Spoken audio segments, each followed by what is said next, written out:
Good afternoon. इतनी गर्मी में गुड मॉर्निंग तो होता नहीं, गुड आफ्टरनून ही ठीक है। 9-10 बजे से ही ऐसा लगता है गुड आफ्टरनून हो चुका है। Yes, so guys, welcome to the Sunday mega session once again. और एक बार फिर से आप सबका स्वागत है। चलिए फटाफट आज का काम मैं शुरू कर देता हूं। आज का सेशन इतना डायरेक्ट और टू द पॉइंट रहेगा कि आप लोगों को मज़ा आ जाएगा। आज का सेशन छोटा भी रहेगा, आज का सेशन बहुत रेलेवेंट भी रहेगा। आज के सेशन के लिए सबसे पहले मैं आप सबको बता दूं कि अपनी अपनी नोटबुक निकाल के लिखना शुरू कर दीजिए। आज का सेशन बहुत ज़्यादा इम्पॉर्टेंट है ऐसे तमाम स्टूडेंट्स के लिए, those who are preparing for RBI grade B in upcoming days. इसके अलावा अगर आप आईबीपीएस की कोई एग्जाम इस साल देना चाहते हो, एसबीआई पीओ या clerk, or else you are targeting NIACL, or else you are targeting SBI, उसमें भी क्लर्क या पीओ। ओके, और अगर आपका SBI CBO का रिजल्ट वेटिंग पर है तो जिसमें जो कुछ बैंकिंग अवेयरनेस और करंट अफेयर्स आपको पूछा जाएगा उसके लिए भी आज का सेशन बहुत बहुत इंपॉर्टेंट है। एंड अपार्ट फ्रॉम दैट, अगर आप SSC के लिए प्रिपेयर कर रहे हैं, चाहे आप CGL, चाहे आप CHSL, चाहे आप MTS कैटेगरी में आते हो, आज का सेशन आपको नहीं छोड़ना चाहिए। आज हमने कुछ एक नया इनिशिएटिव भी लिया है, तो चलिए फटाफट शुरू करते हैं आज का काम। सारा कवरेज एक ही सेशन में 12 मई, and let us start with the session. Okay, so शुरुआत करते समय आप सबको बहुत बहुत खुशी से मैं बताना चाहता हूं कि UIICL की बैच में इस समय डिस्काउंट चल रहा है और UIICL के इंटरव्यू वैसे भी 14 मई से शुरू होने जा रहे हैं। तो अगर आप लोग चाहते हैं या आपके कोई फ्रेंड्स ऐसे हैं जो UIICL के लिए क्वालिफाइड हैं, इंटरव्यू का इंतजार कर रहे हैं, this is the last opportunity you can have in online and offline. So let us start with today's discussion. और आज की सबसे पहली न्यूज आपके सामने है, देख लीजिए। First thing, government securities update 2024, banking awareness. Banking के बच्चों के लिए बैंकिंग अवेयरनेस कितना ज़रूरी है और बैंकिंग अवेयरनेस कितना आसान है, आज मैं आपको समझाऊंगा।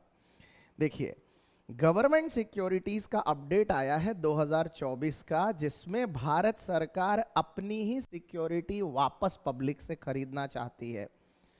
और 1-2 हज़ार करोड़ की नहीं, 40,000 करोड़ की गवर्नमेंट सिक्योरिटी भारत सरकार दोबारा पब्लिक से खरीदना चाहती है। ऐसा गवर्नमेंट इसलिए कर रही है क्योंकि गवर्नमेंट ये मानती है कि मैच्योरिटी डेट के पहले पहले वो अपनी सारी सिक्योरिटीज वापस ले लें, क्योंकि मार्केट में पैसे की कमी है तो थोड़ा सा पैसे का फ्लो वो बढ़ाना चाहती है। It's a very good decision by the way. अब ये खबर को थोड़ा सा डीकोड करके आप जैसे बच्चों को मैं आसानी से समझा देता हूं कि ये क्या बोलने की कोशिश कर रहे हैं। जिनको समझ में आ गया उनको बधाई, जिनको नहीं समझ में आया उनको एकदम सरल शब्दों में, मतलब बाय गॉड आज के बाद आप भूलोगे नहीं, ये गारंटी है मेरी। हमारे देश की गवर्नमेंट को जब भी पैसे की जरूरत होती है वो आरबीआई के पास जाती है और आरबीआई के पास खूब सारे पेपर दे देती है। कौन से पेपर? इन पेपर को गवर्नमेंट सिक्योरिटीज, शॉर्ट फॉर्म में GSEC ऐसा कहते हैं, गवर्नमेंट सिक्योरिटीज। इनमें से 2 गवर्नमेंट सिक्योरिटीज ऐसी हैं जो आमतौर पे हर बैंकिंग के बच्चे को पता होना चाहिए। पहली, ट्रेजरी बॉन्ड्स, आपको बॉन्ड पेपर के बारे में अक्सर एग्जाम में पूछा जाता है, और दूसरी ट्रेजरी बिल्स, इसके बारे में भी आपको अक्सर एग्जाम में पूछा जाता है। ठीक है, बॉन्ड जो होता है वो लॉन्ग टर्म के लिए होता है, यानी सरकार बॉन्ड पेपर बेच के सालों साल ब्याज लेती रहती है उसके ऊपर और फिर एक साथ वापस करती है। लेकिन ट्रेजरी बिल जो होता है वो अप टू 1 ईयर के लिए होता है। ठीक है, तो ऐसे खूब सारे ट्रेजरी बॉन्ड्स और ट्रेजरी बिल्स छाप के भारत सरकार किसको दे देती है? आरबीआई को। आरबीआई इसी ट्रेजरी बिल्स और इसी ट्रेजरी बॉन्ड्स को हर किसी को बेचती है। तो आप जैसे लोग, सरकार, इंस्टीट्यूशंस, प्राइवेट इंस्टीट्यूशंस, फॉरेन के लोग, हर कोई ये खरीद सकता है। अब किसी ने अगर ये बॉन्ड पेपर खरीद लिया मान लो, तो ये बॉन्ड पेपर 5 साल का है, तो भारत सरकार 5 साल तक लगातार ईच ईयर यानी साल में एक बार उस बॉन्ड पेपर के ऊपर उस व्यक्ति को ब्याज देती रहेगी। उदाहरण के लिए ऐसा ही एक बॉन्ड पेपर मान लो रोहन ने खरीद लिया, तो रोहन को हर साल भारत सरकार के तरफ से 8%, 8.5% जो भी रेट ऑफ इंटरेस्ट तय किया होगा उसके ऊपर, 8, 8.5% से ज्यादा नहीं होता। मैं तो उस दिन का इंतजार कर रहा हूं 9 और 10% हो जाए तो हम भी लपक के खरीद ले जरा। तो 8, 8.5% के आसपास तो आपको हर साल मिलता रहेगा सिर्फ ब्याज का पैसा। अब 5 साल हो गए पूरे, रोहन बोलेगा 5 साल का बॉन्ड पेपर था, 5 साल कंप्लीट हो गए, तो रोहन ये पेपर लेके वापस चला जाएगा गवर्नमेंट के पास। गवर्नमेंट उसको प्रिंसिपल अमाउंट का पैसा भी लौटा देगी। प्रिंसिपल अमाउंट मतलब जितने का खरीदा होगा वो पैसा भी तो मिलेगा ना, तो वो वाला पैसा उसको वापस कर दिया जाएगा। इस तरीके से बॉन्ड काम करता है। वैसे ही ट्रेजरी बिल्स भी काम करते हैं। ट्रेजरी बिल्स 1 साल से ज्यादा के नहीं हो सकते, तो ट्रेजरी बिल 91 डेज के होंगे, ट्रेजरी बिल्स 182 डेज के होंगे, या तो ट्रेजरी बिल 365 डेज के हो सकते हैं। बस इतना ही अलाउड है और इतना ही फर्क है। तो कल को अगर आपको किसी ने पूछ लिया कि ट्रेजरी बिल मतलब क्या, बोलना treasury bill is nothing but short term, okay, short term government security. And what is bond? Bond is nothing but long term government security. बात समझ में आ गई? क्लियर हो गया? अब ये जो सरकार ने गवर्नमेंट सिक्योरिटीज आरबीआई के थ्रू पूरे पब्लिक में बांट के रखी थी, जो मैच्योर होना बाकी है, जिसमें से भारत सरकार को पैसा मिल चुका है, वो सारे के सारे गवर्नमेंट सिक्योरिटीज को अब भारत सरकार वापस खरीद रही है। गवर्नमेंट उसको वापस खरीद रही है। तो कितने के बांट के रखे थे? बहुत सारे बांट के रखे थे, लाखों करोड़ों में बांट के रखे थे। उसमें से 40,000 करोड़ के गवर्नमेंट सिक्योरिटीज भारत सरकार वापस अपने पास ले रही है। अब मान लो रोहन के पास गवर्नमेंट सिक्योरिटी थी, 5 साल की मैच्योरिटी थी, लेकिन भारत सरकार बोल रही है कि तेरी गवर्नमेंट सिक्योरिटी जो तेरे पास है हमने दी है वो वापस करो। अभी तो 3.5 साल ही हुए हैं, 5 साल तो हुए ही नहीं। तो रोहन बोलेगा अरे मेरा 1.5 साल का रेट ऑफ इंटरेस्ट वो भी इसके साथ मारा जाएगा। जाहिर सी बात है भारत सरकार बोलेगी कोई बात नहीं, हम आपको कुछ एक्स्ट्रा पैसे दे देंगे, आप वो एक्स्ट्रा पैसे रखो और ये गवर्नमेंट सिक्योरिटी हमको वापस कर दो। रोहन के लिए वो एक अच्छा ऑफर होगा, रोहन वापस कर देगा। और इसी तरीके से 40,000 करोड़ रुपए भारत सरकार पब्लिक को देगी, उनसे बॉन्ड पेपर और ट्रेजरी बिल्स ले लेगी। इससे होगा ये कि ये 40,000 करोड़ रुपए मार्केट में आ जाएंगे। मार्केट में इतना पैसा आएगा तो मार्केट में लिक्विडिटी बढ़ेगी, लिक्विडिटी बढ़ेगी, पैसा होगा तो लोग इसी पैसे से इकोनॉमी में सपोर्ट कर पाएंगे बिजनेस करके, जिसके थ्रू अल्टीमेटली जॉब्स लगेंगे। ये उसके पीछे का लॉजिक है। तो भारत सरकार बार बार ये करती रहती है, जब भी मौका मिले भारत सरकार खरीदती रहती है और बेचती रहती है, खरीदती रहती है और बेचती रहती है। बात समझ में आ गई? क्लियर हो गया? तो इस खबर में जानने समझने लायक क्या था? इस खबर में जानने समझने लायक ये था कि गवर्नमेंट सिक्योरिटीज कई सारे प्रकार की होती है, लेकिन बेसिकली हमको 2 पता होनी चाहिए, ट्रेजरी बॉन्ड्स और treasury bills. Treasury bonds long term के लिए होते हैं। For your kind information, treasury bonds 5 साल, 10 साल, 25 साल, यहां तक कि 50-50 साल के भी होते हैं। हाँ, 50-50 साल के भी होते हैं। अभी मान लो सपोज रोहन ने 50 साल का ट्रेजरी बॉन्ड खरीद लिया, तो मन में एक सवाल आएगा ना यार, 50 साल बाद अगर मैं जिंदा रहा नहीं रहा तो इतना बड़ा बॉन्ड पेपर खरीदने की क्या जरूरत है? सिंपल लॉजिक है, 50 साल आप जिंदा रहे या न रहे, आपको जब तक यूज करना है आप उसके ऊपर ब्याज लो और उसके बाद आप किसी और को बेच दो। वो आदमी आगे का ब्याज लेगा, वो किसी और को बेचेगा, वो आगे का ब्याज लेगा, ऐसे करके 50 साल पूरे होने के बाद जो आखिरी आदमी होगा वो भारत सरकार को देके उसमें से पैसे ले लेगा। इसीलिए बॉन्ड पेपर जो होते हैं वो ओपन मार्केट में ट्रेड किए जा सकते हैं। आज की तारीख में आपके पास एक फिक्स डिपॉजिट है तो उसको आप किसी और को बेच सकते हो क्या? आपके पास बैंक ऑफ महाराष्ट्र का फिक्स डिपॉजिट है, किसी दूसरे बंदे को दे सकते हो क्या? Not allowed. लेकिन अगर आपके पास भारत सरकार का बॉन्ड पेपर है वो आप दूसरे को बेच सकते हो। अगर आपको आगे उसमें इंटरेस्ट नहीं है तो आप उस आदमी से पैसे ले लो, वो आदमी सरकार से पैसे ले लेगा। सिंपल ट्रेडिंग होती है इसमें। समझ में आ गया? Right, okay. तो ये है, आई होप आपको ये क्लियर हो गया। राइट, अब देखिए गवर्नमेंट G-Secs में 40,000 करोड़ रुपए वापस मार्केट में उतारना चाहती है बाय बैक पॉलिसी के थ्रू। जब भी सरकार वापस किसी चीज को खरीद लेती है या कोई कंपनी वापस अपने शेयर्स ले लेती है उसको बोला जाता है बाय बैक पॉलिसी। ये शब्द याद रखना, बहुत इंपॉर्टेंट है, बाय बैक पॉलिसी। कल को अगर इंटरव्यूअर ने आपको पूछ लिया व्हाट इज बाय बैक, तो बोलना जब भी कोई कंपनी अपने ही शेयर बाजार से वापस खरीद लेती है दैट इज बाय बैक, या फिर गवर्नमेंट अपने ही ट्रेजरी बिल्स या बॉन्ड्स वापस खरीद लेती है that is a buy back. तो आपको ये टर्म भी पता होनी चाहिए। ओके, बाय बैक का सबसे बड़ा फायदा क्या होता है? लिक्विडिटी आ जाती है बैंकिंग सिस्टम में, क्योंकि उतना पैसा अचानक से रिलीज हो जाता है, राइट? तो इसका बहुत सारा फायदा होता है। तो this is very important. Okay, government security की सबसे खास बात यह है कि ये रिस्क फ्री होता है। आज की तारीख में अगर आपके पास अपना हार्ड अर्न्ड मनी है और आप चाहते हो कि नो यार ये पैसे का दुरुपयोग नहीं होना चाहिए, गवर्नमेंट सिक्योरिटीज में इन्वेस्ट करो, रेट ऑफ इंटरेस्ट कम मिलेगा लेकिन श्योर शॉर्ट मिलेगा, तकलीफ नहीं है कुछ, ऐसा है, राइट? यस। तो गवर्नमेंट सिक्योरिटीज के बारे में यहां पर मैंने आपके लिए एक शानदार ग्राफ, एक पूरा का पूरा डेफिनेशन तैयार कर दिया है। पीडीएफ आपको इस पूरे चैप्टर के साथ हमारे आय प्रथम ऐप पे मिलेगी। पिछली पीडीएफ कहां पर है वो भी मैं आपको दिखा दूंगा थोड़ी देर में, राइट?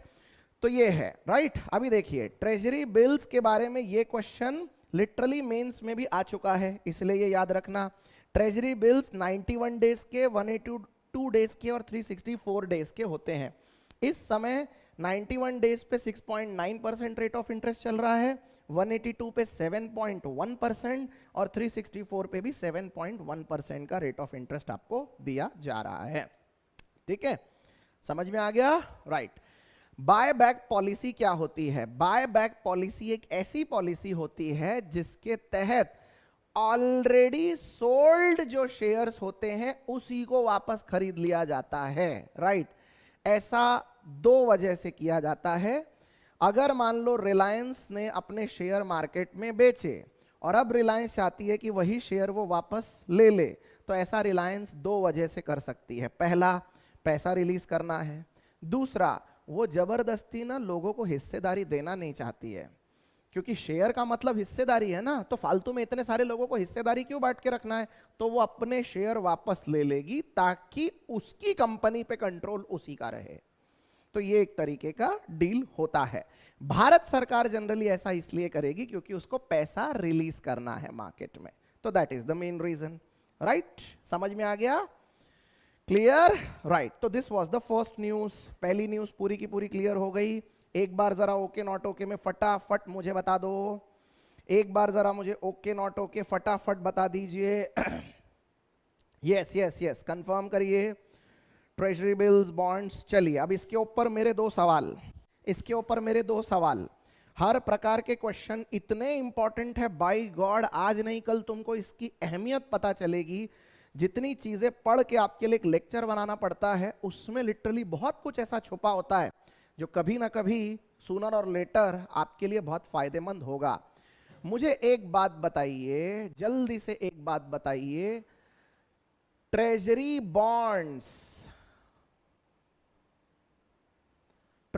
बॉन्ड्स क्या केवल सेंट्रल गवर्नमेंट बांट सकती है? यस और नो में जवाब दो। क्या केवल सेंट्रल गवर्नमेंट बांट सकती है? यस और नो में जवाब दो। देखते हैं कितने लोगों को पता है। ट्रेजरी बॉन्ड्स क्या केवल सेंट्रल गवर्नमेंट बांट सकती है? Please confirm, please confirm. The answer is no. ये सेंट्रल गवर्नमेंट के साथ साथ स्टेट गवर्नमेंट भी बांट सकती है। महाराष्ट्र सरकार के ट्रेजरी बॉन्ड्स होते हैं ना भाई, होते हैं, राइट। अब दूसरी सवाल, क्या बॉन्ड्स बॉन्ड्स ये ट्रेजरी बॉन्ड्स टाइप के बॉन्ड्स, क्या ये केवल गवर्नमेंट्स ही बांट सकती है, state government, central government? Private companies वाले बॉन्ड नहीं जारी कर सकते क्या?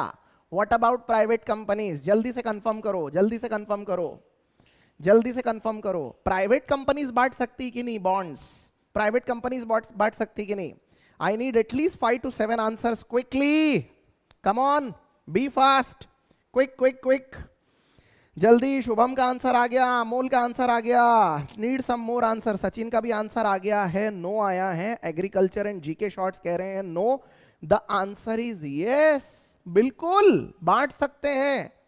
किसी गलत फहमी में मत रहना बेटा, टाटा कंपनी के बॉन्ड पेपर हैं, रिलायंस के बॉन्ड पेपर हैं, वो IIFL वालों के बॉन्ड पेपर हैं, कई सारी प्राइवेट HDFC बैंक के बॉन्ड पेपर हैं। तो ऐसे कई सारे प्राइवेट कंपनीज हैं जो बॉन्ड पेपर इशू करते हैं और वैसे ही मार्केट से पैसा उठाते हैं जैसे भारत सरकार। तो ये अलाउड है। आपको ये सुन के ताज्जुब होगा, रिलायंस कंपनी 99 ईयर्स के बॉन्ड पेपर जारी करती है, 99 ईयर्स के। अब आप सोचेंगे बाप रे 99 ईयर्स आदमी जिंदा भी रहेगा क्या? मान लो 99 ईयर्स का बॉन्ड पेपर अजिंक्य ने खरीद लिया, अजिंक्य यही बॉन्ड पेपर जो है वो विकास को बेचेगा, विकास वही बॉन्ड पेपर शीतल को बेचेगा, शीतल वही बॉन्ड पेपर प्राजक्ता को बेचेगी, प्राजक्ता वही बॉन्ड पेपर शुभम को, और ऐसे करते करते 99 ईयर्स तक चलता चला जाएगा। तो किसी एक आदमी के पास उसका एक्चुअल जो रिटर्न्स है वो आ जाएंगे। बात समझ में आ गई? ये समझ में आ गया? क्लियर हो गया? So that is the answer. I hope this is understood to you. ठीक है, तो ट्रेजरी बॉन्ड्स, ट्रेजरी बिल्स, ये क्लियर हो गया, राइट? हाँ, अब मुझे तीसरे सवाल का जवाब दीजिए, तीसरे सवाल का जवाब दीजिए। ट्रेजरी बिल्स, ट्रेजरी बिल्स क्या केवल सेंट्रल गवर्नमेंट बांट सकती है? ट्रेजरी बिल्स क्या केवल सेंट्रल गवर्नमेंट बांट सकती है या स्टेट गवर्नमेंट भी बांट सकती है? ट्रेजरी बिल्स, अब मैं बॉन्ड्स की बात नहीं कर रहा हूं, बिल्स की बात कर रहा हूं। Treasury bills state government, central government दोनों बांट सकते हैं, यस या no? I need at least 5 answers, I need at least 5 answers. Both both both. अच्छा, एग्रीकल्चर साहब कह रहे हैं ओनली सेंट्रल, अजिंक्य कह रहे हैं दोनों ऑफिसर कर सकती हैं, okay, only central. The right answer is only central. State government को ट्रेजरी बिल्स बांटने का अधिकार नहीं है, ये याद रखना, बहुत इंपॉर्टेंट जीके का पार्ट है। आरबीआई जैसे एग्जाम में इस तरह की छोटी छोटी बेसिक बेसिक चीजें पूछी जाती हैं, भूलना मत, ठीक है? ट्रेजरी बिल्स का अधिकार केवल भारत सरकार के पास है, केंद्र सरकार के पास, ये लोग नहीं बांट सकते हैं, ठीक है? अब दूसरी बात, बॉन्ड पेपर पे मिलने वाला rate of interest, bond paper पे मिलने वाला रेट ऑफ इंटरेस्ट, इसके लिए एक शब्द है, इसके लिए एक शब्द है, क्या कोई मुझे बता सकता है? जानकार आदमी बिल्कुल बता पाएगा। बॉन्ड पेपर पे जो रेट ऑफ इंटरेस्ट मिलता है उसके लिए एक अच्छा वर्ड है, अक्सर न्यूज़पेपर में पढ़ने को मिलता है, बैंकिंग अवेयरनेस की तैयारी करने वाले बच्चों को बिल्कुल मालूम होता है ये। Very good, very good. The right answer is coupon rate, the right answer is coupon rate. तो कल को किसी ने पूछ लिया कूपन रेट मतलब क्या, गड़बड़ाना मत, कूपन रेट मतलब नथिंग बट बॉन्ड पेपर का रेट ऑफ इंटरेस्ट, ठीक है? हाँ, अब एक और चीज, अगर हमने बैंक से एफडी ली, फिक्स डिपॉजिट, तो उसके ऊपर रेट ऑफ इंटरेस्ट फिक्स रहेगा, यस और no? Rate of interest fix रहेगा, राइट? मुझे ये बताओ, अगर तुमने बॉन्ड पेपर ले लिया तो बॉन्ड पेपर पे मिलने वाला रेट ऑफ इंटरेस्ट फिक्स होता है या फ्लोटिंग होता है? फिक्स होता है या फ्लोटिंग होता है? वो स्थिर रहेगा या कम ज्यादा हो सकता है? कम ज्यादा हो सकता है, कम ज्यादा हो सकता है। जल्दी जल्दी जल्दी, बहुत इंपॉर्टेंट है ये क्वेश्चन। फ्लोटिंग, फ्लोटिंग, कोई बोल रहा है फिक्स, कोई बोल रहा है फ्लोटिंग। अब एक बार के लिए, हमेशा हमेशा के लिए याद रखो, द आंसर इज बोथ, दोनों हो सकते हैं। कभी कभी फिक्स वाले बॉन्ड पेपर खरीदते हैं लोग जो कम खतरों के खिलाड़ी हैं, कभी कभी फ्लोटिंग वाला खरीदते हैं लोग जो ज्यादा खतरों के खिलाड़ी है, और कभी कभी हाइब्रिड वाला भी खरीद लेते हैं, यानी कि 5% तक फिक्स और उसके बाद फिर फ्लोटिंग। इस टाइप के भी मिलते हैं, इस टाइप के भी मिलते हैं। लेकिन अगर आप मुझसे पूछोगे कि सर सबसे ज्यादा कौन से वाले चलते हैं bond paper, it is fix. लोग भारत सरकार पे भाई 100% रिटर्न की गारंटी है इसी विश्वास पे ले रहे हैं ना, तो ऑब्वियसली फिक्स पे ज्यादा भरोसा है। ये उसके पीछे का लॉजिक है। तो ये सारा का सारा पार्ट अब आप लोगों को हमेशा के लिए याद रखना है, चाहे मेंस की परीक्षा हो, चाहे डिस्क्रिप्टिव हो, चाहे इंटरव्यू। विश्वास मानो ये क्वेश्चंस बहुत इंपॉर्टेंट है और ये अक्सर आते रहते हैं, अलग अलग तरीके से आएंगे आपके सामने, ठीक है। तो ये याद रखिएगा। This is our news number 1। चलिए अब क्विकली चलते हैं न्यूज नंबर 2। टूरिज्म सेक्टर से न्यूज नंबर 2 आई है और बहुत अच्छी न्यूज है। टूरिज्म सेक्टर में एक अच्छी ग्रोथ देखी गई है और टूरिज्म सेक्टर का मानना यह है कि साल 2028 तक 512 बिलियन के आसपास का, डॉलर्स में, हाँ, 512 बिलियन डॉलर के आसपास का कंट्रीब्यूशन वो देश की जीडीपी में करेंगे। तो सबसे पहले तो ये समझ लें कि 2028 तक भारत की जीडीपी कितनी हो जाएगी। मेरे हिसाब से भारत की जीडीपी हो जाएगी लगभग 4.3 ट्रिलियन डॉलर्स के आसपास होनी चाहिए। ओके, मैं कम ज्यादा, अब वो सरकार के ऊपर डिपेंड करता है, चलो तुम मोटा मोटा 4.5 ले लो। अभी कितनी चल रही है? 3.75। तो 4.5 के आसपास ट्रिलियन 2028 तक हो जाएगी, जिसमें से 512 यानी 0.5 ट्रिलियन जो है ये अकेले किसमें से आ जाएगा? टूरिज्म से आएगा, ऐसा टूरिज्म सेक्टर का कहना है। तो क्या भारत में वाकई में टूरिज्म का इतना स्कोप है? क्या वाकई में टूरिज्म से इतने जॉब्स निकलेंगे? क्योंकि जीडीपी का मतलब तो गुड्स और सर्विसेज होता है। अगर जीडीपी में डायरेक्टली कंट्रीब्यूट करेगा तो उतने नौकरियां भी तो निकालनी पड़ेंगी। तो सच में ये सब होगा या नहीं, आइए एक एक करके आंकड़ों से देखते हैं। देखिए, सबसे पहली चीज जो स्टूडेंट्स को पता होनी चाहिए, जो आपको लिख के रखनी है, वो याद रखिए, 100% एफडीआई अलाउड है टूरिज्म सेक्टर में। भारत में टूरिज्म सेक्टर में 100% एफडीआई अलाउड है। ये क्वेश्चन अपने आप में इंपॉर्टेंट है। आरबीआई का जो फेस 1 होता है ना, पेपर 1, उसमें इस तरह के क्वेश्चंस आते हैं जीके में। तो इस समय भारत में एफडीआई कितना अलाउड है? 100%, ठीक है। इसके साथ साथ मुझे और क्या पता होना चाहिए? एफडीआई कितने अलग अलग परसेंटेज में आता है? एफडीआई 26% में आता है, एफडीआई 49% में आता है, एफडीआई 74% में आता है, या एफडीआई 100% में आता है। ये याद रखना, लक्षात ठेवा है। एफडीआई सिर्फ 4% में ही अलाउड है भारत में। पहला 26, दूसरा 49, तीसरा 74 और चौथा 100। तो टूरिज्म में कितना है? 100% एफडीआई अलाउड है। दूसरा, इस समय travel and tourism contribution, travel and tourism contribution जो है जीडीपी 2022 के हिसाब से, उस रैंकिंग में 6th रैंक पर आता है भारत। उस रैंकिंग में भारत 6th रैंक पर आता है। मैंने इसमें कुछ और कंट्रीज की भी लिस्टिंग लिख के रखी थी, आपको मैं 1 मिनट दिखा देता हूं।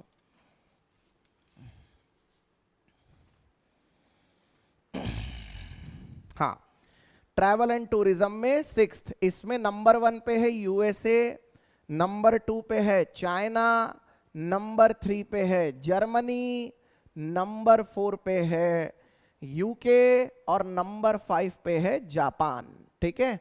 तो ये 1 2 3 4 5 और नंबर 6 पे है इंडिया। किस मामले में? 6th in terms of GDP contribution. दुनिया में टूरिज्म का जीडीपी में योगदान देने में भारत 6वें नंबर पे है। ये रैंकिंग बहुत इंपॉर्टेंट है, हाँ, 2022 की रैंकिंग है, ठीक है। उसके बाद भारत 54th रैंक पर है 117 कंट्रीज में से। कौन से रैंकिंग में? Global travel and tourism development index 2021 by world economic forum. WEF का मतलब होता है वर्ल्ड इकोनॉमिक फोरम। तो 2021 की एक रैंकिंग है जिसके तहत global travel and tourism development index, यानी आपके देश में ग्लोबल ट्रैवल टूरिज्म कितना डेवलप हुआ है, विदेश से कितने लोग आ रहे हैं, आपके देश को ग्लोबल टूरिज्म का दर्जा कितना अच्छे से आपने किया है या उतने इंतजाम करके रखे हैं, उसमें भारत की रैंकिंग खराब है। 54th रैंक आता है 117 कंट्रीज में, विच इज नॉट गुड। इसमें अभी बहुत कुछ इंप्रूवमेंट बाकी है, राइट? हाँ, अब what additionally should I know, मुझे और क्या क्या पता होना चाहिए। अब ये है पूरे के पूरे बैंकिंग वाले 1 मार्क के जीके क्वेश्चन, सो प्लीज ध्यान से सुनना, प्लीज ध्यान से सुनना। नंबर 1, भारत सरकार टूरिज्म को प्रमोट करने के लिए स्वदेश दर्शन 2.0 चालू कर चुकी है। इससे पहले स्वदेश दर्शन 1.0 आया था। स्वदेश दर्शन 1.0 के बाद अब 2.0 आया है। आपको एग्जाम में क्वेश्चन आएगा स्वदेश दर्शन कब लॉन्च हुआ था। स्वदेश दर्शन लॉन्च हुआ था 2014-15 में। स्वदेश दर्शन लॉन्च हुआ था 2014-15 में। क्या है ये स्वदेश दर्शन? सिंपल भाषा में समझो। स्वदेश दर्शन पूरे देश के दर्शन के लिए अलग अलग सर्किट बना दिए उन लोगों ने। सर्किट का मतलब होता है एक रीजन्स बना दिए हैं। जैसे बुद्धा सर्किट बना दिया, गौतम बुद्ध के जीवन से जुड़ी हुई सारी चीजें घुमाएंगे। रिलीजियस सर्किट बना दिया, सारे तीर्थ स्थान घुमाएंगे। वो कल्चरल हेरिटेज सर्किट बना दिया, जहां पर आपको सांस्कृतिक धरोहर देखने को। ऐसे कई सारे सर्किट बना के रखे हैं वहां का दर्शन करने के लिए, वहां टूरिज्म को बढ़ाने के लिए स्वदेश दर्शन शुरू किया गया है। 1.0 बहुत पहले आया था, अभी 2.0 चल रहा है, ठीक है। दूसरा, हमारे देश में एक और नई स्कीम आई है टूरिज्म को प्रमोट करने के लिए, उसका नाम है प्रसाद स्कीम। ये स्कीम एग्जाम में आ सकती है, बिल्कुल याद रखना, प्रसाद स्कीम। इसका फुल फॉर्म है pilgrimage rejuvenation and spiritual heritage augmentation drive. Pilgrimage यानी तीर्थ स्थान, रिजुविनेशन मतलब उनको एक नयापन फील होना चाहिए, and spiritual heritage augmentation drive. Spiritual heritage का ऑगमेंटेशन यानी उसको और बढ़ावा देना है, उसकी एक मुहिम छेड़ी गई है, उसको बोलते हैं प्रसाद स्कीम। ये एग्जाम में बिल्कुल पूछा जा सकता है आपको, ठीक है। इसमें पिलग्रिमेज तीर्थ स्थानों को, स्पिरिचुअल प्लेसेस को प्रमोट करने का, सेफ्टी को प्रमोट करने का भारत सरकार एक इनिशिएटिव ले रही है।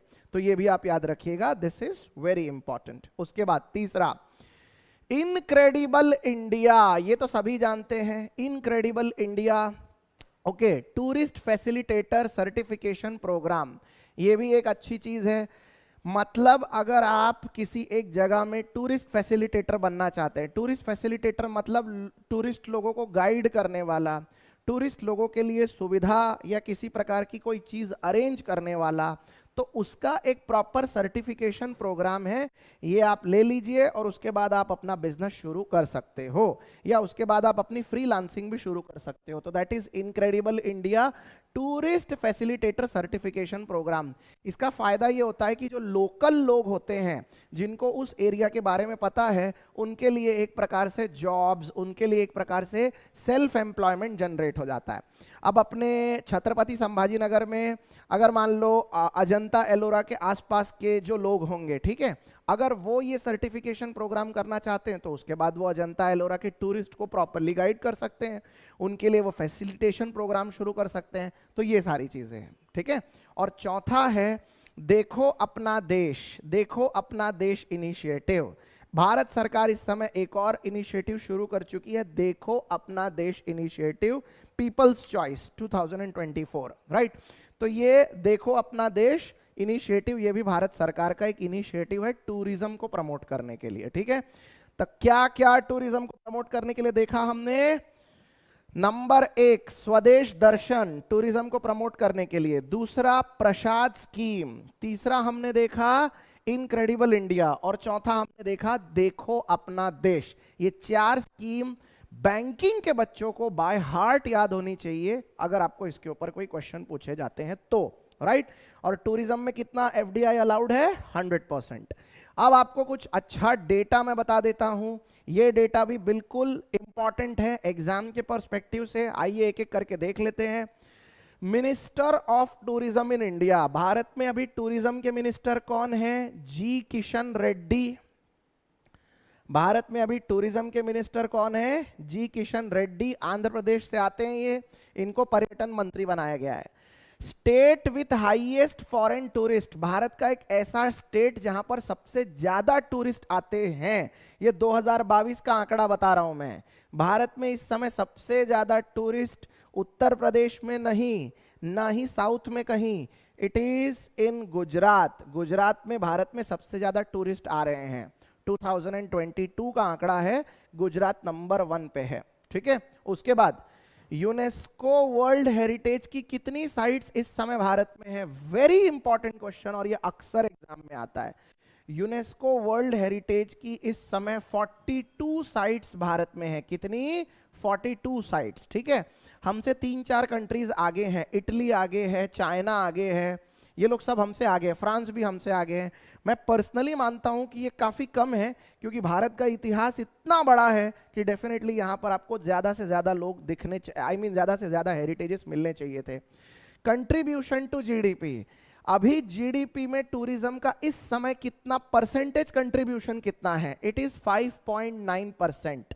5.9% का जीडीपी कंट्रीब्यूशन टूरिज्म के थ्रू आता है। ठीक है, मतलब हर 10 पे 6%। ठीक है, उसके बाद टोटल जॉब्स, इस समय टूरिज्म से कितने जॉब्स निकले हैं? डायरेक्ट और इनडायरेक्ट एम्प्लॉयमेंट 32.1 मिलियन जॉब्स, इतने जॉब्स टूरिज्म में हैं।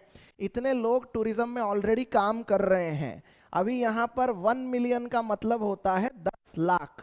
ओके, तो 32 मिलियंस के आसपास इतने नौकरियां, ये टेम्पररी, ये परमानेंट और फॉर्मल और इनफॉर्मल दोनों तरह के जॉब्स हैं। ठीक है, नेशनल टूरिज्म डे कब मनाया जाता है? जल्दी से बताइए, बहुत इंपॉर्टेंट है।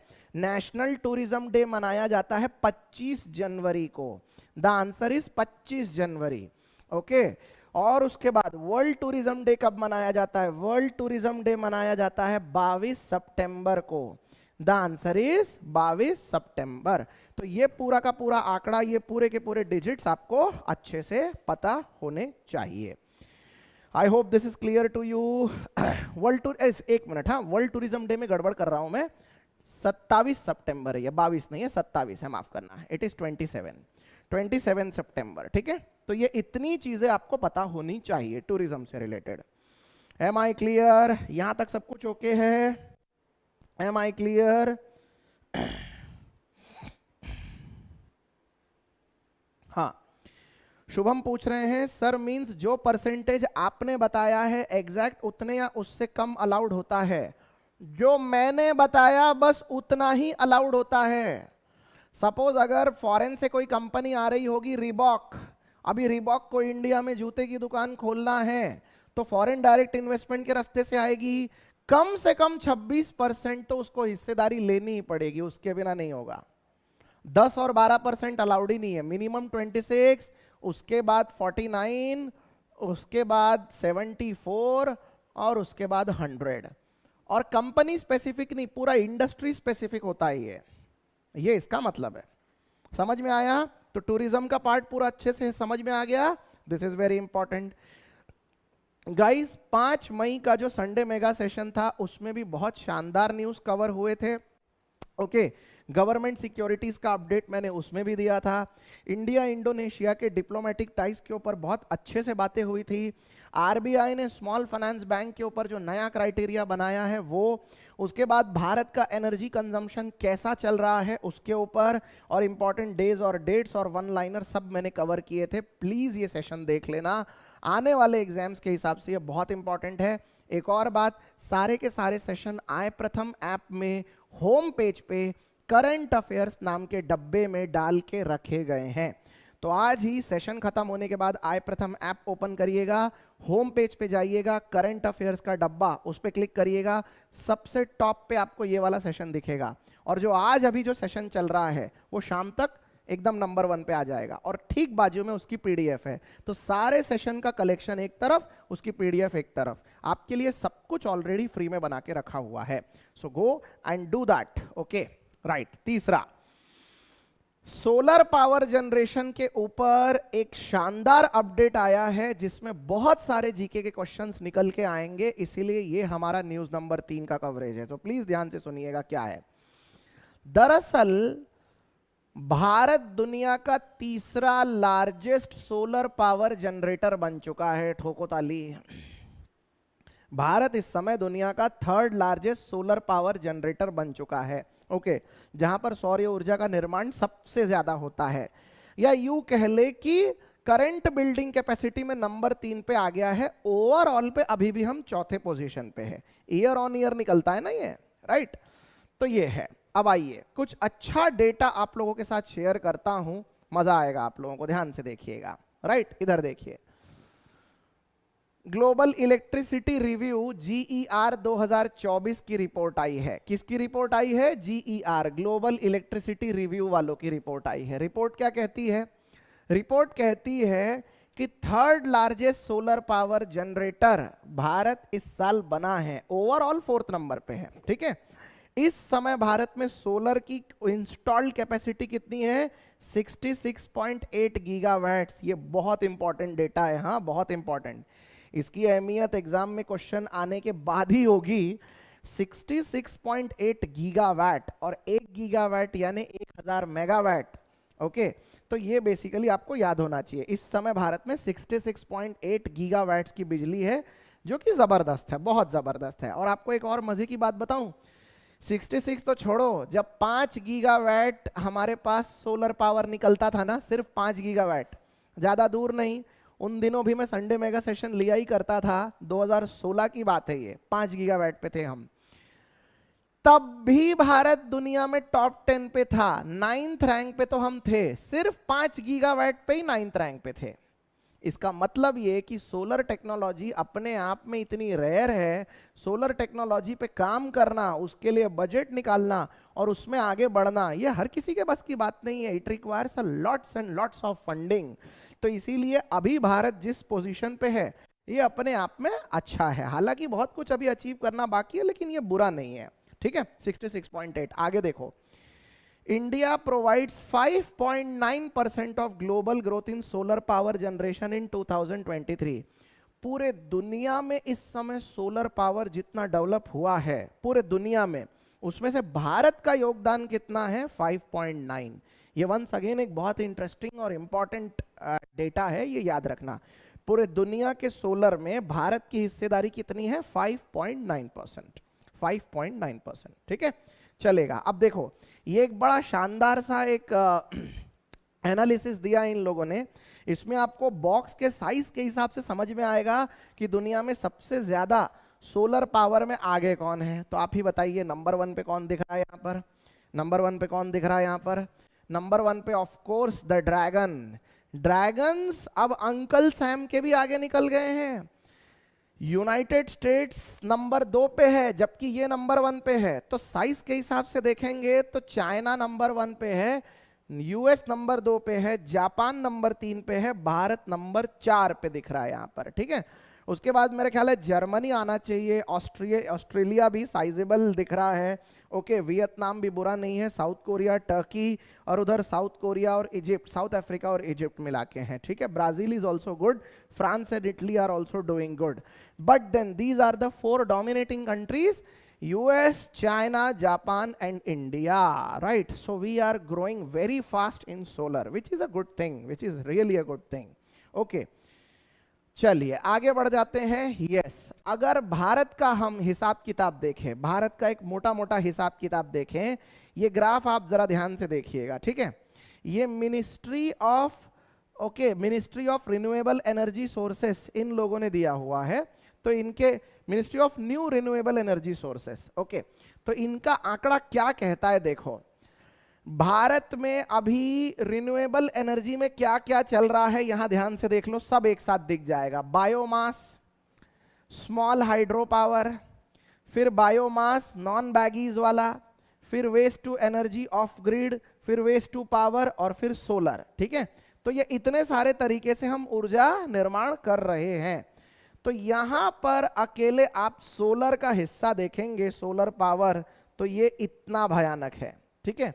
और बाकी आप फिर देखेंगे विंड पावर, फिर ये दूसरी चीजें जैसे कि बायोमास हो गया, स्मॉल हाइड्रो हो गया, फिर ये सारी चीजों का कंट्रीब्यूशन। तो सोलर की हिस्सेदारी जो है ये भारत में बहुत ज्यादा बढ़ गई है, ओके, टोटल रिन्यूएबल एनर्जी में। ठीक है, पिछले हफ्ते मैंने एक खबर लाई थी जिसमें मैंने आपको बताया था कि भारत में कोयला, भारत में ऑयल और भारत में रिन्यूएबल एनर्जी सोर्सेस और न्यूक्लियर, 4 तरीके से बिजली निकाली जाती है, बराबर। ये वाला जो ग्राफ है ये सिर्फ आरईएस का है, लेकिन ये 4 तरीके से बिजली निकाली जाती है। पहली बार ऐसा हुआ है कि कोयले का परसेंटेज 50% से कम आया है, 50% से कम, क्योंकि इन चारों में सबसे ज्यादा बिजली किसमें से निकलती थी? सिर्फ कोयले से।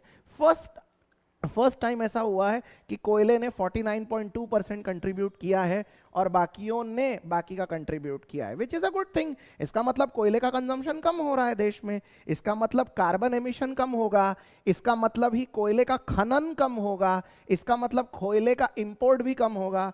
हमारे देश में जितना धरती से निकालते हैं कोयला उतना भी हम खरीद के लाते हैं, क्योंकि हमारी कैपेसिटी रिक्वायरमेंट बहुत ज्यादा है।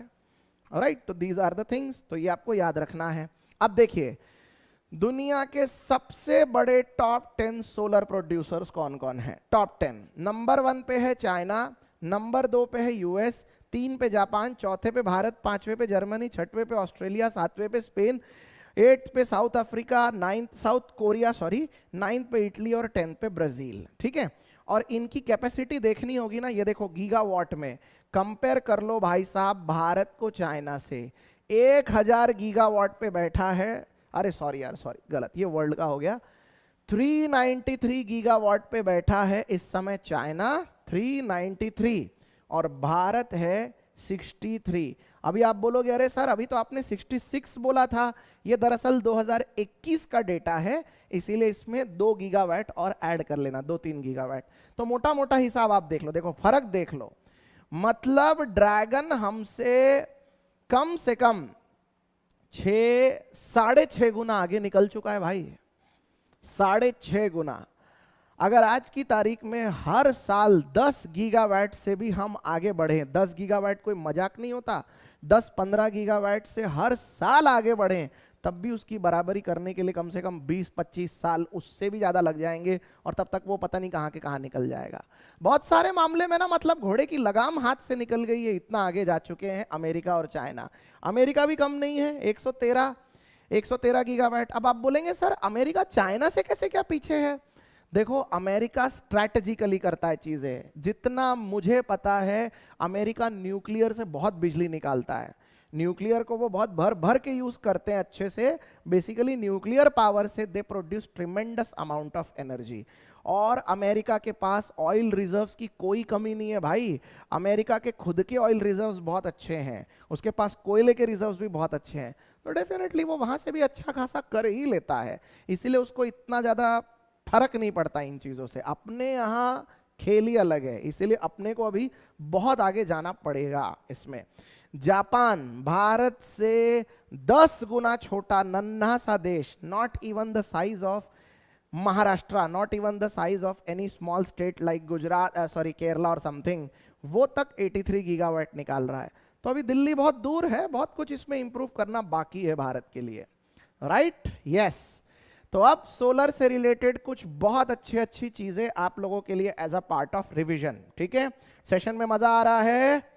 सेशन में मजा आ रहा है? यस। एक बार जरा क्विकली मुझे बताइए, यहां तक सब कुछ ओके है?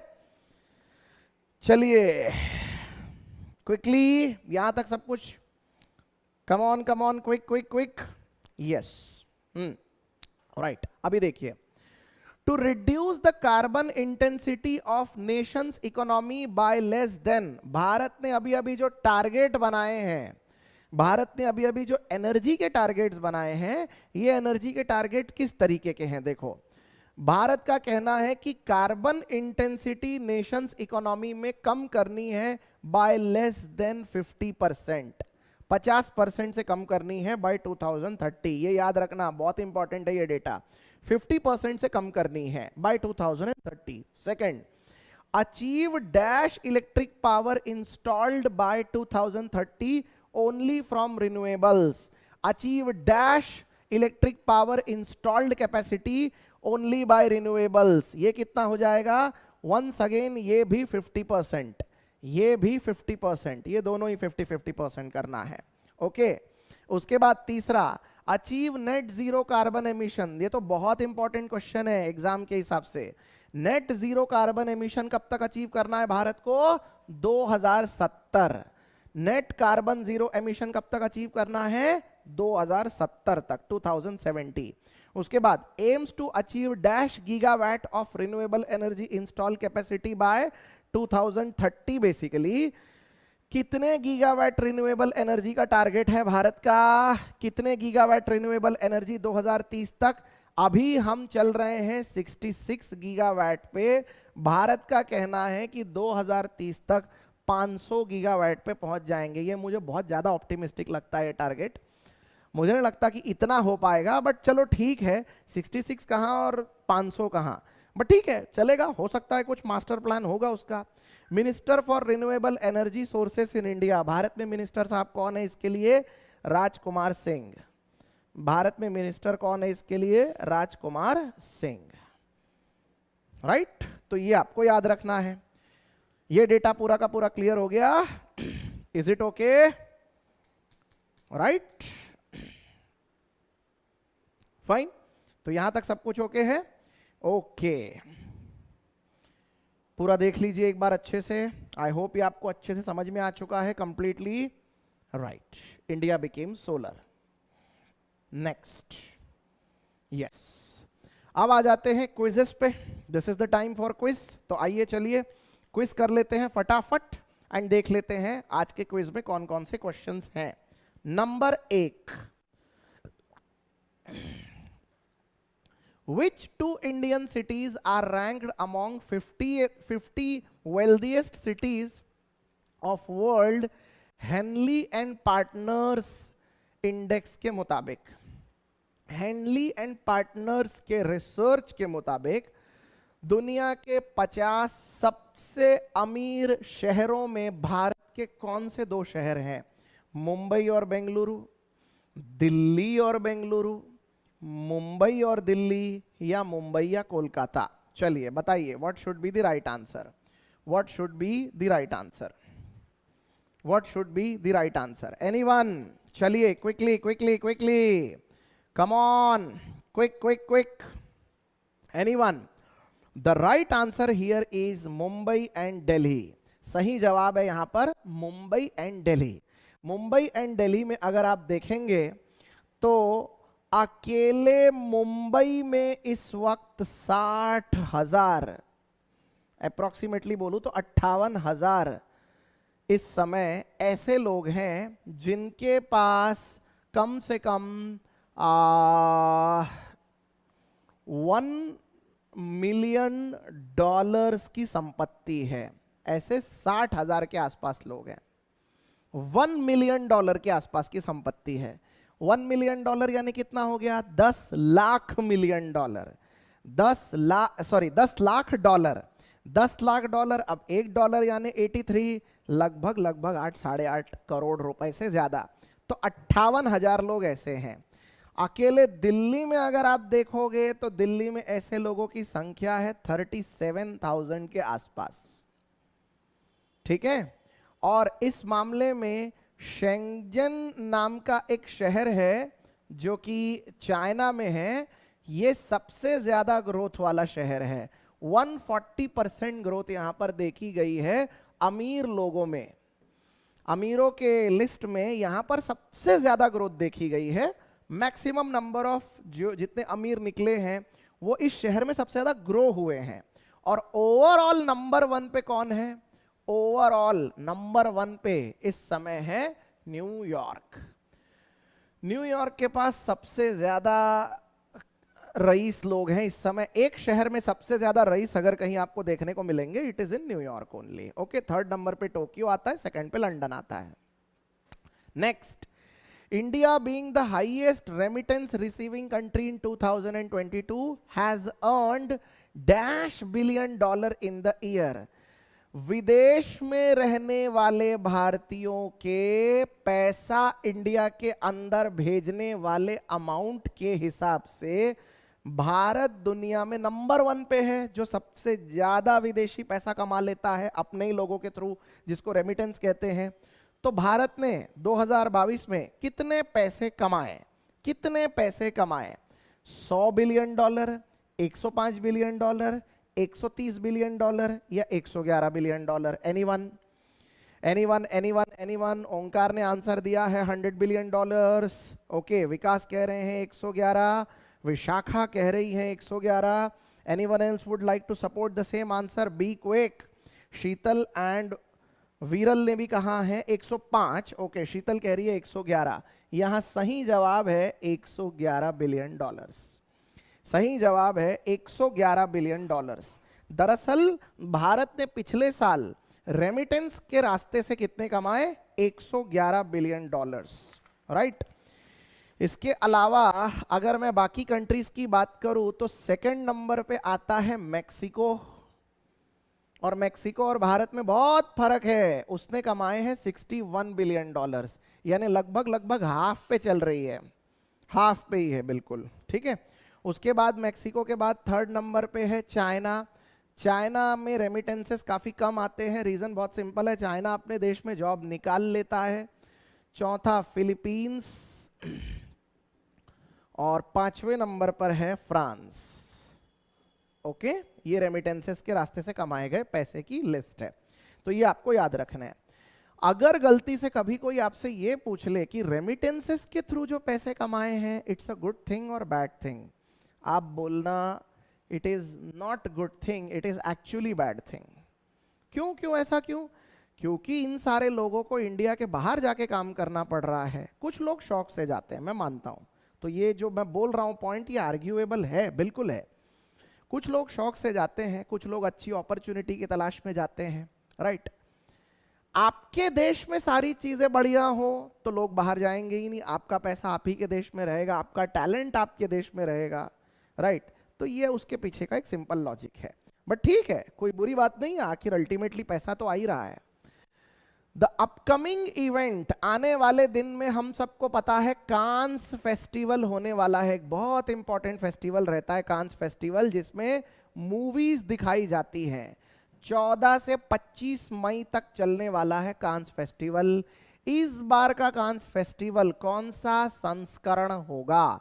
77, 66, 91 या 84? शानदार, बहुत ही इंपॉर्टेंट जीके का क्वेश्चन, जल्दी से बताइए। इस बार जो कांस फेस्टिवल होने वाला है, वैसे कांस कहाँ है? कांस ये शहर कहाँ है? ये तो शहर का नाम है ना, कहाँ है ये शहर? एनीवन? ये शहर फ्रांस में है, याद रखना, कांस इज इन फ्रांस। तो कांस फेस्टिवल का इस बार का जो एडिशन है वो कौन सा एडिशन है? सही जवाब है 77th एडिशन है, 77th। ओके, इसमें श्याम बेनेगल साहब की मूवी इस बार रिलीज की जा रही है, जो कि मतलब फार्मर्स की जिंदगी के ऊपर बनाई गई है। कांस फेस्टिवल में बहुत सारी मूवीज रिलीज की जाती है और फिर उसके ऊपर रिलीज मतलब दिखाई जाती है और उसके ऊपर फिर रिव्यूज आते हैं। फिल्म फेस्टिवल होता है ये, ठीक है, राइट। आगे, which Indian sports personality has became the sporting ambassador of Swiss luxury brand of watches? Switzerland की लग्जरी घड़ियों की एक कंपनी है जिस कंपनी का नाम है ओमेगा। ओमेगा, ओमेगा लिखा है क्या? यहां पर नहीं लिखा है, मैं कंपनी का नाम लिख देता हूं, ओमेगा। ओमेगा कंपनी ने अभी अभी स्पोर्ट्स ब्रांड एम्बेसडर किसको चुना है भारतीय में से? तेंदुलकर, प्रज्ञानंदा, नीरज चोपड़ा या विराट रन मशीन कोहली? चलिए बोलिए, चलिए क्विकली, 10 सेकंड में आंसर आना चाहिए। On the count of 10, 9, 8, 7, 6, 5, 4, 3, 2, 1, 0। Time up. Answer है नीरज चोपड़ा। हमारे जेवलिन बादशाह नीरज चोपड़ा साहब को स्विस लग्जरी ब्रांड वॉचेस की कंपनी ओमेगा ने ब्रांड एम्बेसडर बनाया है। इस साल के लिए। एक और बहुत इंपॉर्टेंट बात, हम सबको पता है कि ओलंपिक्स होने वाला है, पेरिस ओलंपिक्स, यस और नो? तो पेरिस ओलंपिक्स के लिए भी ओमेगा कंपनी इस बार उनकी टाइम स्पॉन्सर है, टाइम कीपर, ऐसा कुछ तो भी उन्होंने टाइटल दिया है, तो स्पॉन्सरर है उसके। Okay, omega is the time sponsor for Paris Olympics 2024। इस साल अभी ओलंपिक्स होने ही वाले हैं, आप सबको पता ही है। इस साल दो बहुत बड़े बड़े टूर्नामेंट्स होने वाले हैं। एक तो T20 टूर्नामेंट होगा, अभी जस्ट शुरू हो जाएगा मॉनसून के आसपास, और उसके बाद फिर ओलंपिक शुरू होंगे ठंड के दिनों में। Then next, which traditional textile craft Gujarat recently earned, traditional craft of Gujarat बोलना चाहिए, of Gujarat recently earned a GI tag। इनमें से कौन से ट्रेडिशनल क्राफ्ट ने, यानी हस्तकला ने बेसिकली गुजरात से जो आती है उसको अभी अभी GI टैग मिला है? बनारसी सिल्क, कच्छ अजराख, चांदेरी फैब्रिक या कोटा दोरिया? चलिए बताइए बताइए बताइए। Very important very important very important. Anyone anyone anyone? मैं लॉजिक भी बताता हूं। इसमें सही जवाब है कच्छ अजराख। कच्छ अजराख इनको मिला है GI टैग। और क्यों मिला है? दरअसल ये अपने आप में ना एक खूबसूरत सा पैटर्न होता है जो वहाँ के लोग हैं ना फैब्रिक के ऊपर पेंट करके बनाते हैं। अब ये शॉल्स के ऊपर, पर्दों के ऊपर, बेडशीट्स जो होती है उसके ऊपर, इनफैक्ट बहुत सारे लेडीज वियर्स के ऊपर ये प्रिंट आपको देखने को मिलेगा। तो ये वहाँ की कुछ ट्रेडिशनल प्रजातियाँ हैं, कुछ मूल जातियां हैं जो लोगों के पास ये टैलेंट है और जिन्होंने कई सालों से ये संभाल के रखा है, उनको ही वो वाला प्रिंट करना आता है, तो इसीलिए उसको GI टैग दिया गया है।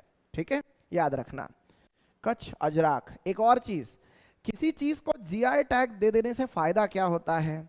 किसी चीज को GI टैग दे देने से होगा ये कि सबसे पहले तो वो स्पेसिफिकली अंडरलाइन हो जाएगा कि यार यहाँ की ये चीज फेमस है, कोल्हापुर की चप्पल फेमस है, बनारसी सिल्क फेमस है, कोलकाता के रसगुल्ले फेमस है, राजस्थान के घेवर फेमस है।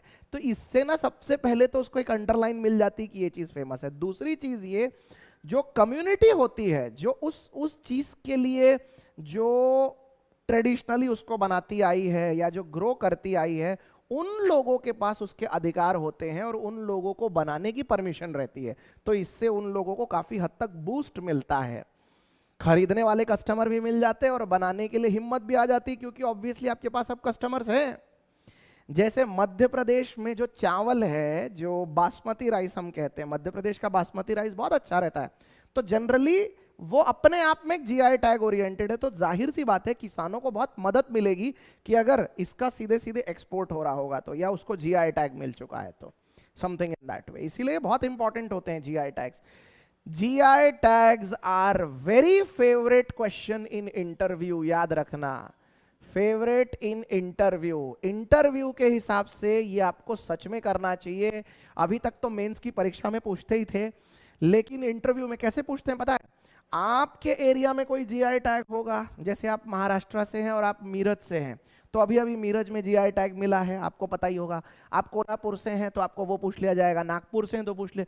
इसीलिए अलग अलग जगह पे अगर आपके एरिया में, आपके बेल्ट में GI टैग ग्रांट किए गए हैं, it makes a sense, specially in interviews.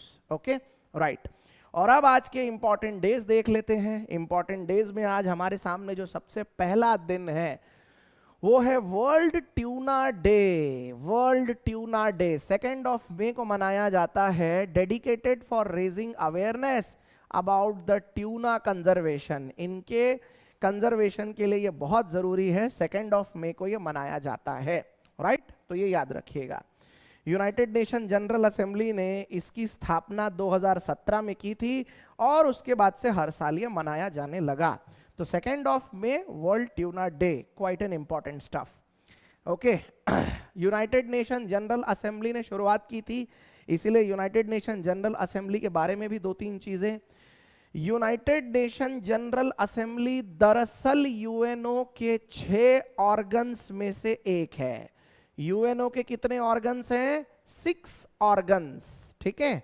उसमें से पहला है यूनाइटेड नेशन जनरल असेंबली, दूसरा है यूनाइटेड नेशन सिक्योरिटी काउंसिल, तीसरा है इंटरनेशनल कोर्ट ऑफ जस्टिस, चौथा है सेक्रेटेरिएट, पांचवा है इकोसॉक इकोनॉमिक एंड सोशल काउंसिल, और छठवा है ट्रस्टीशिप काउंसिल।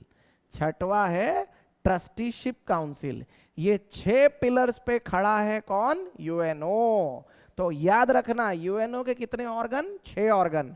उसमें से जो सबसे बड़ा उसका जो पिलर है वो है यूनाइटेड नेशन जनरल असेंबली। इसमें टोटल 193 जितने यूएनओ में रजिस्टर्ड है सबके सब इसमें है। तो ये देख लीजिए यहाँ पर 193 कंट्रीज हैं। अभी डेनिस फ्रांसिस उसके प्रेसिडेंट हैं। 1945 में बना था, लगभग 80 साल पुराना है। न्यूयॉर्क में इसका हेडक्वार्टर है, राइट, याद रखना। और वर्ल्ड ट्यूना डे 2 मई, okay, for the conservation of tunas. Next, Portuguese language day 5 मई को, पोर्चुगीज लैंग्वेज डे, ओके।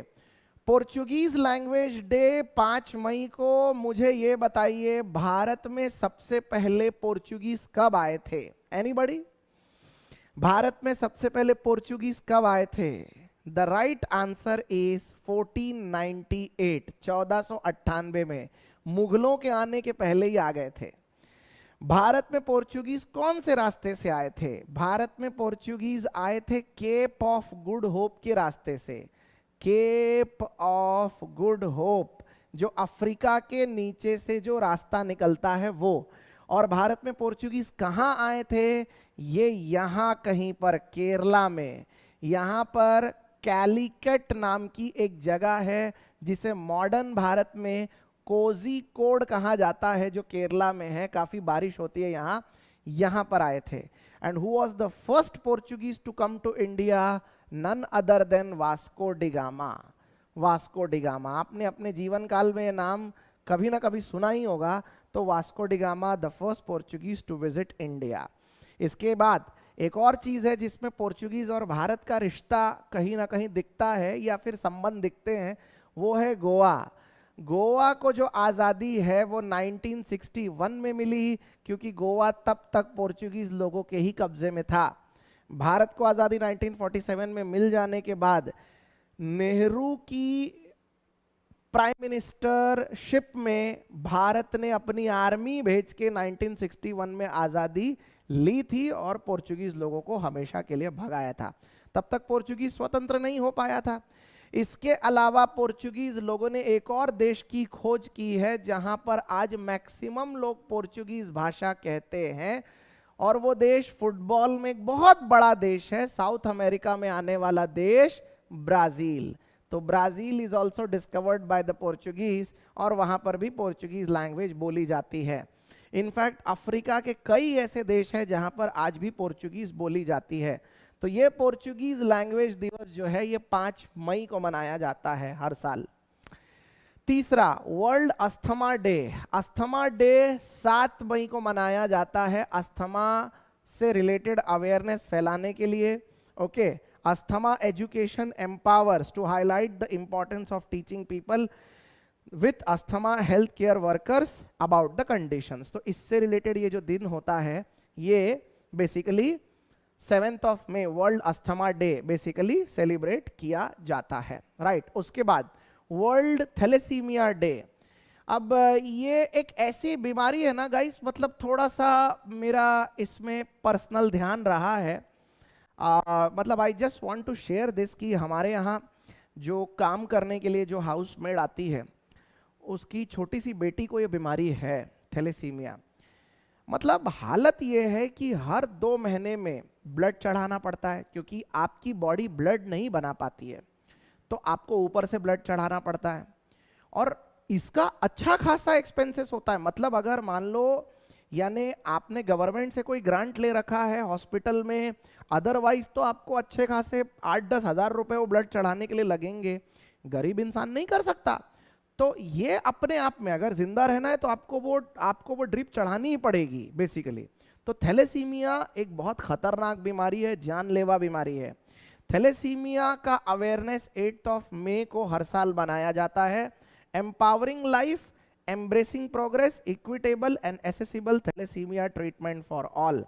आप अपने आजू बाजू में थैलेसीमिया से ग्रसित कोई पेशेंट देखें, जितनी हो सके उतनी मदद करिए, क्योंकि अभी मैं तो देखता ही हूँ उस छोटी सी बच्ची को, मतलब काफ़ी पढ़ाई लिखाई में काफ़ी अच्छी, लेकिन अपने आप में हर समय चैलेंज से जूझती हुई, क्योंकि ऑब्वियसली अगर एक बार भी ये सही टाइम पे ये नहीं दिया गया तो बहुत ज़्यादा तकलीफ बढ़ सकती है।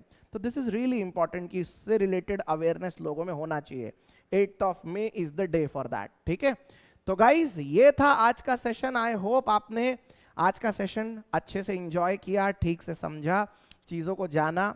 ओके, और जाते जाते आप लोगों को एक दो बातें मैं और बता देता हूं। अगर आप मुझे फॉलो करना चाहते हैं, एक तो ये नंबर है, ये ऑफिस का नंबर है, इस पे आप चाहें तो अपने फीडबैक्स दे सकते हैं। किसी भी कोर्स, मेरे जितने कोर्सेस हैं उससे रिलेटेड इंक्वायरी भी कर सकते हैं। इस समय आरबीआई ग्रेड बी के लिए मेरा एक कोर्स बनाया हुआ है जिसका नाम है ESI। इसकी अच्छी रिकॉर्डिंग चल रही है, ऑलमोस्ट 65 लेक्चर्स का एक बढ़िया कोर्स है। आप प्री और साथ में फेज 2 में जो आने वाला ESI का पार्ट है, ESI प्लस फाइनेंशियल मैनेजमेंट, उसकी बढ़िया तैयारी कर सकते हैं आंसर राइटिंग प्रैक्टिस के साथ। इसके अलावा बैंकिंग अवेयरनेस के लिए मेरा एक कोर्स है जिसका नाम है ब्रह्मास्त्र। ये एक एस कोर्स रहा है। Hundreds and thousands of students ने अभी तक ये कोर्स 2021 से लेकर अभी तक परचेज किया है, बैचेस के साथ इसको दिया गया है, तो काफ़ी अच्छा रिस्पॉन्स रहा है। आप चाहें तो बैंकिंग अवेयरनेस की तैयारी के लिए ये भी एक कोर्स ले सकते हैं। इसके अलावा इंस्टाग्राम चैनल की मैं लिंक जो है वो डिस्क्रिप्शन बॉक्स में डाल चुका हूं, आप वहां से वो देख सकते हैं। मेरा एक इंटरव्यू रिलेटेड इंस्टाग्राम चैनल अभी अभी बना है, IG बाय निखिल सर। आप चाहें तो एक बार इंस्टा पे सर्च भी कर सकते हैं, IG by Nikhil sir. Basically interview guidance by Nikhil sir ऐसा नाम है। तो आने वाले जितने भी इंटरव्यूज हैं उससे रिलेटेड गाइडेंस के लिए ये एक चैनल बनाया गया है, आप चाहें तो इसको फॉलो कर सकते हैं।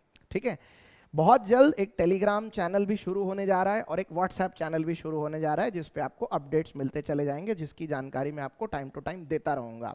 ओके, जाते जाते एक और इम्पॉर्टेंट चीज़, यहाँ से आगे संडे मेगा सेशन में कुछ बड़े बदलाव हम करने जा रहे हैं। ये सब आप ही के सजेशंस के ऊपर होता है, या फिर एक 4-6 महीने में हम उसको ज़रूरी समझते हैं तो हम वो करते ही हैं। तो बी रेडी फॉर दैट, और हो सके तो उसके ऊपर अपने जेन्युइन फीडबैक्स देते चलिए। हमारे जितने हिंदी भाषी स्टूडेंट हैं, हिंदी फॉलोअर्स हैं, उनके लिए यही सेशन एग्जाम एक्सपर्ट में आज शाम तक अवेलेबल करवा दिया जाएगा। इसीलिए ये भी ज़रूरी है कि आप दोनों चैनल को सब्सक्राइब करके रखें, नहीं भी करते हैं तो ये सेशन वहाँ पर आपको रिफ्लेक्ट करवा दिया जाएगा, तो ये आप देख सकते हैं। अपार्ट फ्रॉम दैट, हर एक हफ्ते में संडे मेगा सेशन के अलावा यहाँ से आगे आपका एक सेशन और होगा। अगला सेशन आपका बुधवार या गुरुवार को होगा, जिसके बारे में आपको जानकारी बहुत जल्दी टेलीग्राम ग्रुप्स पे दे दी जाएगी। राइट, तो दोस्तों आज के लिए केवल इतना ही। उम्मीद करता हूं कि आपको ये सेशन पसंद आया होगा। हाँ, एंड कोशिश ये करूंगा कि अगले सेशन में आपको और ज़्यादा इससे रिलेटेड कंटेंट दे सके। काफ़ी छोटा सेशन था आज का, आप कह रहे हैं। देखिए, अलग अलग प्रकार से सेशन के ऊपर एक्सपेरिमेंट्स चलते ही रहते हैं, तो कभी कभी बच्चों के फीडबैक रहते हैं कि सेशन काफ़ी बड़ा है तो इसको थोड़ा सा आप लेंथ में कम करिए। कभी कभी स्टूडेंट्स का रहता है कि सर इसमें आप जीके का पार्ट डाल दीजिए। कभी कभी स्टूडेंट्स ये चाहते हैं कि सर हफ्ते में 2 बार सेशन। इसीलिए इस तरह के एक्सपेरिमेंट्स कहीं ना कहीं एक फाइनल कंक्लूजन पे जाने में मदद करते हैं और चेंजेस थोड़े ज़रूरी हैं। इसीलिए आज के सेशन को इस तरीके का प्लान किया गया है। उम्मीद करता हूं कि इस तरह के सेशंस के ऊपर आप एक जेन्युइन फीडबैक देंगे।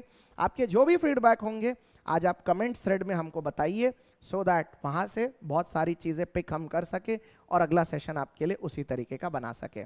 सो thank you so much guys for being at the session till the end. Hope you enjoyed this session. See you once again in the next lecture. Till then take care and as always, जय Hind and जय महाराष्ट्र।